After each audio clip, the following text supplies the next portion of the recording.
Um dos maiores sucessos da ficção científica no cinema, que transbordou a mídia onde nasceu, sendo um sucesso financeiro absoluto, o que também fracassou toda a genialidade de uma obra que previu muitos dos anseios da sociedade e da sua relação com a tecnologia. Nesse vídeo você vai entender por que Matrix é um clássico.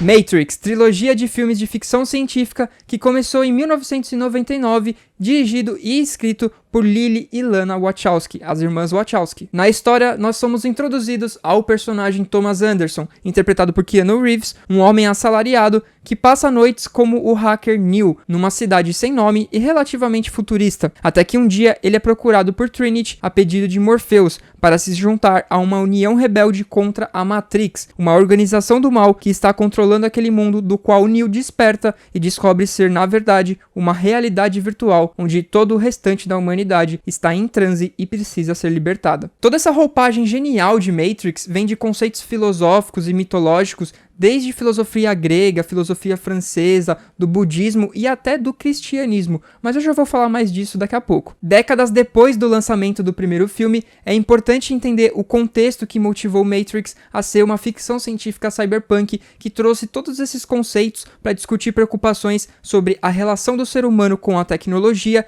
e como isso afetaria a sua percepção de realidade, algo que hoje a gente pode ver acontecendo cada vez mais. Em 1999, um ano antes da virada do milênio, além das pessoas estarem apostando todas as fichas no decepcionante novo filme da saga Star Wars Episódio 1, o mundo era assolado por um estado de espírito em que por muito tempo se esperava que os anos 2000 seriam o início da grande ascensão da humanidade por conta do avanço da tecnologia. E de certa forma foi, porque foi a partir dali que tivemos a popularização do acesso à internet e também da comunicação. Inclusive, como toda boa ficção científica, é bem legal olhar hoje para Matrix como um retrato de uma visão bem nebulosa sobre o que hoje a gente chama de internet, com todas aquelas alegorias de acesso ao mundo virtual feitas de uma forma super criativa e os momentos tensos e lutas com planos cinematográficos tão elaborados que foram o grande legado deixado por Matrix para o mundo do cinema de ação. Matrix foi responsável por popularizar a técnica revolucionária de filmagem chamada de bullet time, um aperfeiçoamento do que a gente já conhecia como câmera lenta no cinema de ação, que criava um efeito para mostrar através de várias perspectivas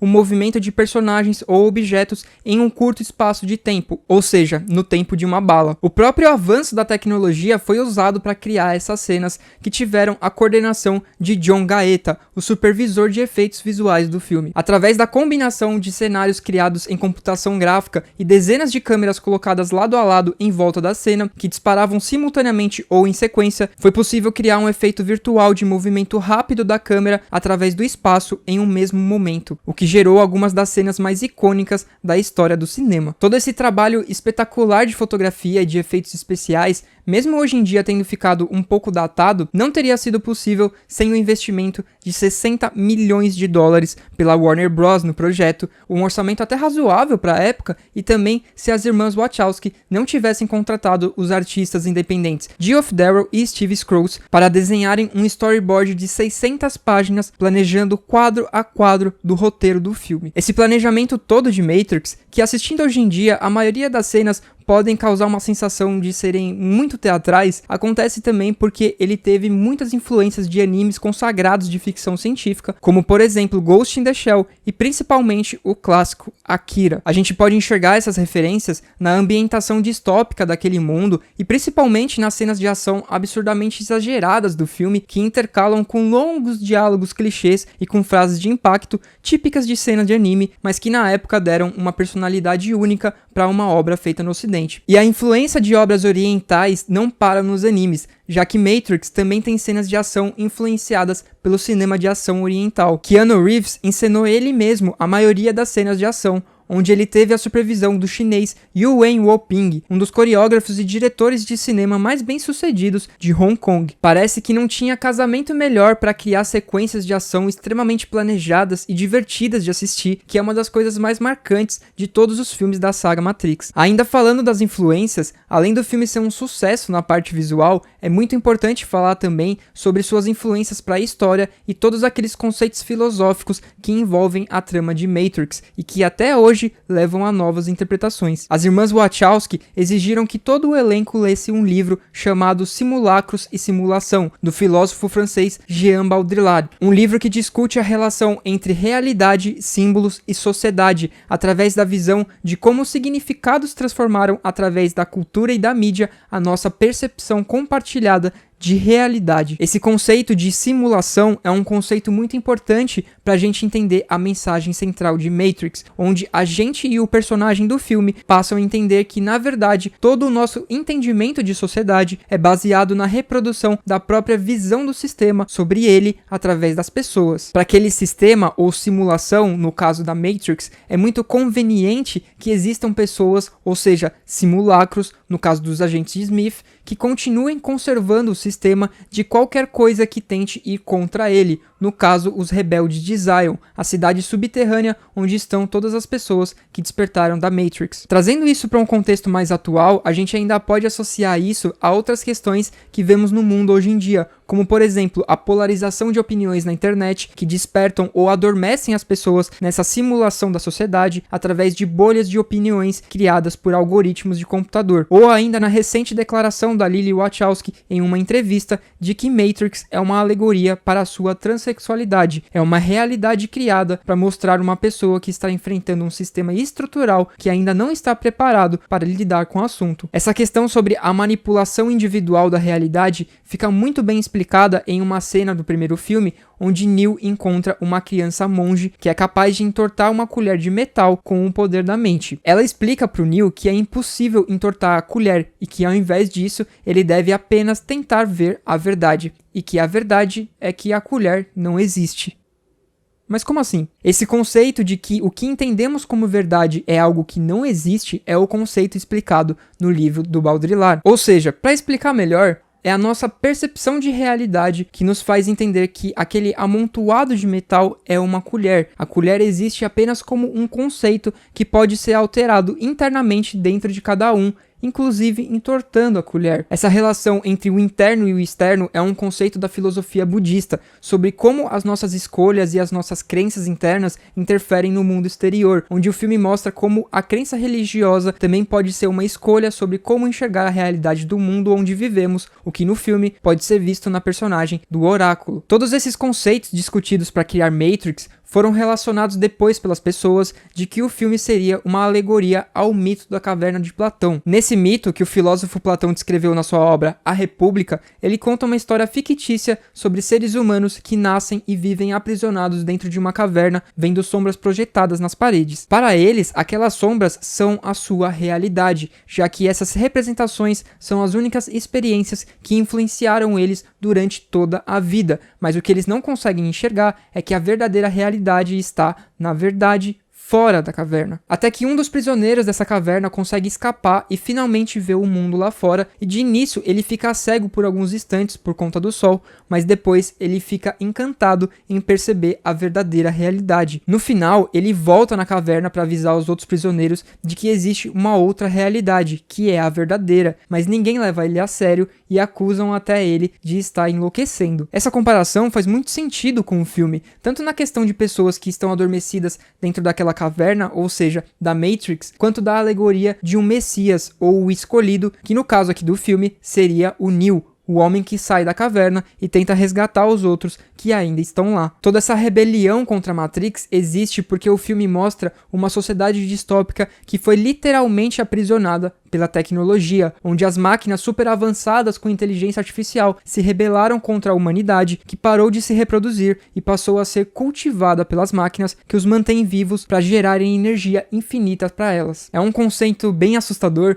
mas que diz muito sobre como a nossa sociedade hoje pode estar caminhando para um caminho parecido, onde cada vez mais a tecnologia tem uma influência no que a gente considera como o mundo real, como em decisões políticas que são afetadas por algoritmos de computador criados para atenderem à necessidade de grandes corporações. O filme se tornou uma obra tão popular que inclusive o termo Matrix é usado hoje quando as pessoas querem se referir a realidades onde as pessoas estão inseridas adormecidas ou sendo controladas, um termo que as irmãs Wachowski emprestaram do livro de ficção científica Neuromancer, do autor William Gibson. Inclusive tem até rumores de que existe uma religião que foi criada por fãs do filme chamada de Matrixismo, que dentre seus mandamentos pregam que seus praticantes devem acreditar em um Messias e até no sacramento dos praticantes através do uso de drogas psicodélicas como o LSD. O que até faz sentido, ou você acha mesmo que o fato do Neo ter que escolher o comprimido que ele vai tomar para transformar a percepção dele de realidade, todas as referências do filme a conceitos da contracultura e a trilha sonora repleta de músicas eletrônicas foram colocadas ali simplesmente à toa. Apesar de todos esses conceitos muito legais que envolvem Matrix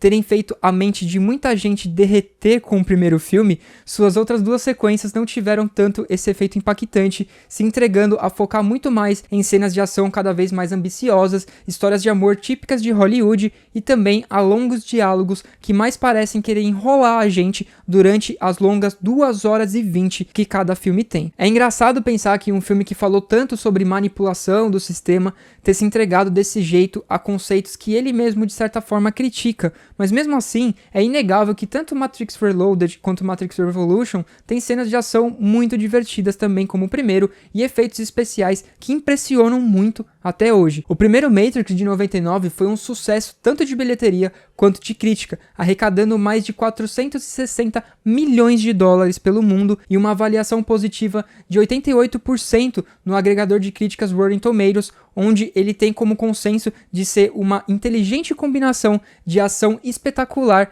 e efeitos especiais inovadores. O filme ainda venceu todas as 4 categorias do Oscar, na qual ele foi indicado em 2000, levando o prêmio por melhor edição, melhor som, melhores efeitos sonoros e melhores efeitos visuais. Já os outros dois filmes não tiveram a mesma recepção calorosa. Os dois foram lançados no mesmo ano de 2003, em semestres diferentes. E apesar de terem sido um sucesso financeiro absurdo, com o primeiro filme fazendo mais de 700 milhões de dólares, o que na inflação de hoje daria mais de 1 bilhão de dólares, e o último filme fazendo mais de 420 milhões, a recepção do público e da crítica foi de que toda aquela metáfora de Matrix do primeiro filme, que era algo considerado genial, se tornou algo muito palpável e cheio de explicações. E eu concordo. Os outros dois filmes são extremamente extensos em suas explicações e diálogos, tornando toda aquela jornada muito arrastada, mesmo tendo muito mais cenas de ação do que o primeiro filme. Matrix Reloaded conseguiu se sustentar um pouco mais na crítica, tendo 70% de aprovação no Rotten Tomatoes, tanto de crítica quanto do público geral. Já o último, Matrix Revolutions, foi o pior filme da saga e que praticamente a enterrou por 2 décadas. Foi o que teve a pior bilheteria entre os três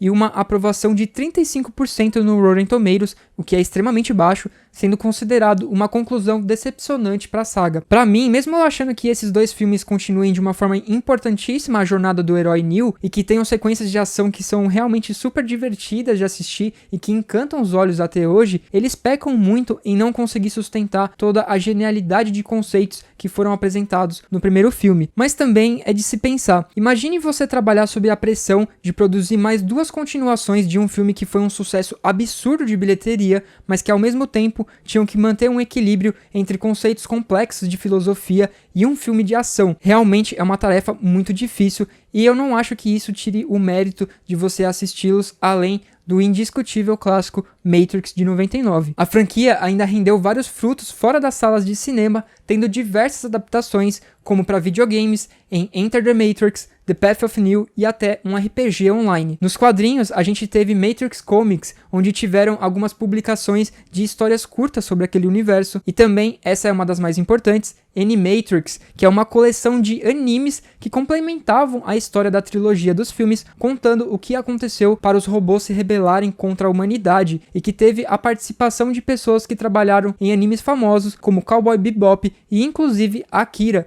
que influenciou Matrix. Mesmo com a história da saga tendo fracassado no terceiro filme, não dá pra dizer que a trilogia Matrix não foi um sucesso, já que a franquia midiática toda arrecadou ao todo mais de 1,6 mil milhões de dólares e Matrix 1 entrando para a Biblioteca de Conservação Nacional dos Estados Unidos como um filme importante, sendo o 16º filme mais bem avaliado da história do site IMDb e tendo a produção do seu 4º filme confirmada para os próximos anos, o que nos diz que a filosofia de Matrix ainda tem muitas pessoas para conquistar.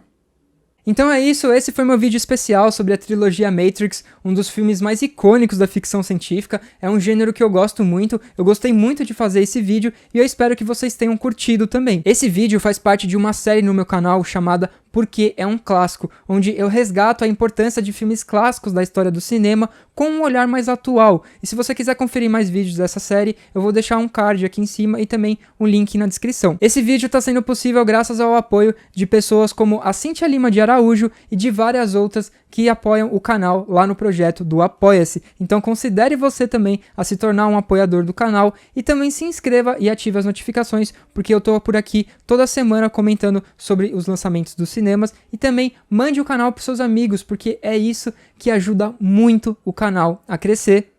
E é isso.